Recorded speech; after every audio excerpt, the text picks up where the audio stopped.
I just knew it. I couldn't do it. I'd said so many times I was going to do it and believed I was going to do it in the night. And the next day come, I didn't have no motivation to do it. That's another thing that mental health will give you, zero motivation to do anything.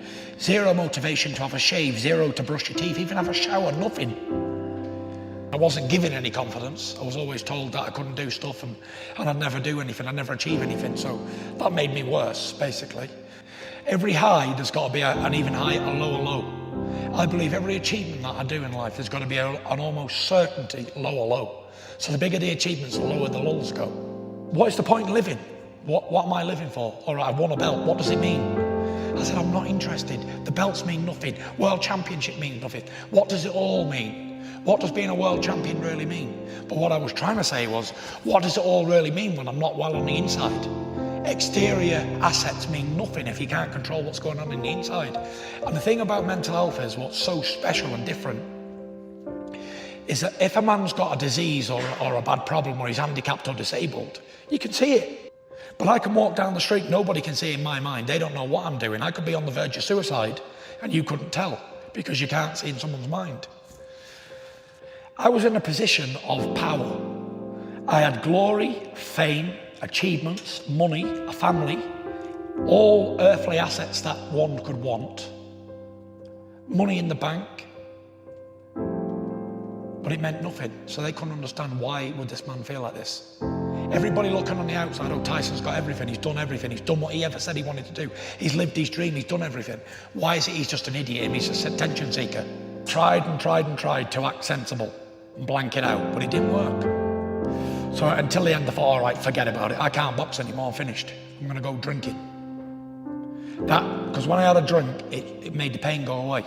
Not pain as in physical pain, like punching me in the face pain, but pain as longing and the repetitive thinking, the same stuff day in, day out, and it won't go away.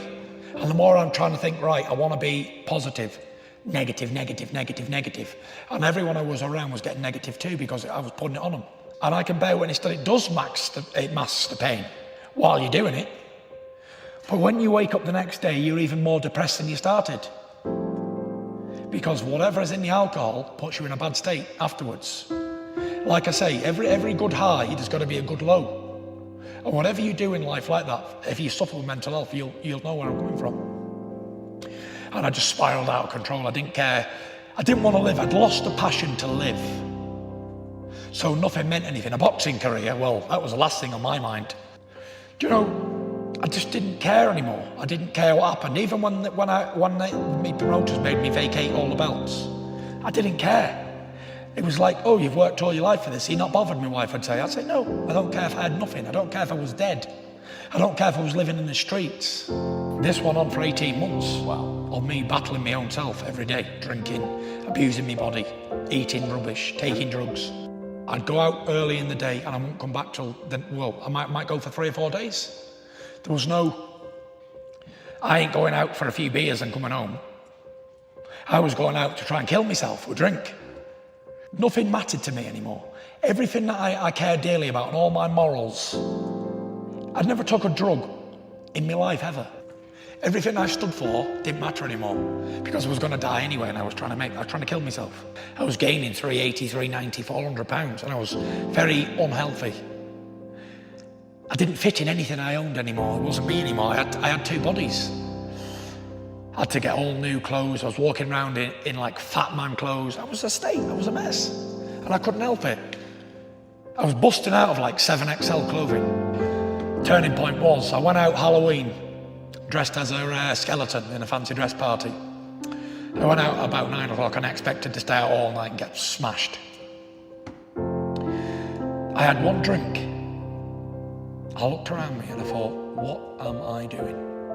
I'm back normal again now, yeah? I'm back like thinking straight. Still drinking, but I'm thinking sensible again. I got down, I took the skeleton suit off and I got down on my knees. And I was in a dark room on my own. And I was praying to God to help me. I was begging, there was tears rolling down my face because I knew I couldn't do it alone. And I said, look, I said, I know I've been tested, I know I've done so many things wrong, and I've done this and I've done that, and I'm so weak as I can't do it on my own. I said, please intervene here and show me the way. Show me the light. I said, because I'm sick of living in darkness. But I am so confident that I'm going to come back and everything's going to be swept away. The odds of me overcoming all them obstacles, never mind the weight and the mental health, is like zero. It's not possible. He ain't coming back because he can't. From that day, I got my tracksuit on in the morning and I was going to run 2 miles. I got about 200 yards and stopped. And I thought, right, I can't run. I've run all my life. I've always been a very good runner. And I got 200 yards and I was totally gone. I could feel my belly moving on that. It wasn't like a fat like jelly. It was like solid brick. It was a horrible feeling. I thought, okay, I'm going to walk the rest. And I walked. And while I was walking, I was on my phone and I saw a little video from Deontay Wilder. And he said, Tyson Fury let himself down, let his family down. He said, he's that fat, he'd never come back. He said, and I'm glad he's gone because I'd have knocked him out anyway. Just rambling on nonsense here. And I thought to myself, you know what? I'm going to give it you proper. You're my motivation now. I'm coming back to get you. And every day I'd go out on the canal and I'd do a little run in my sweatsuit. And every day I'd get a little bit further until I was doing 4 and 5 miles again. I can't tell you in words how I felt, how down I was. When you lose control of your own mind, you're in a bad place.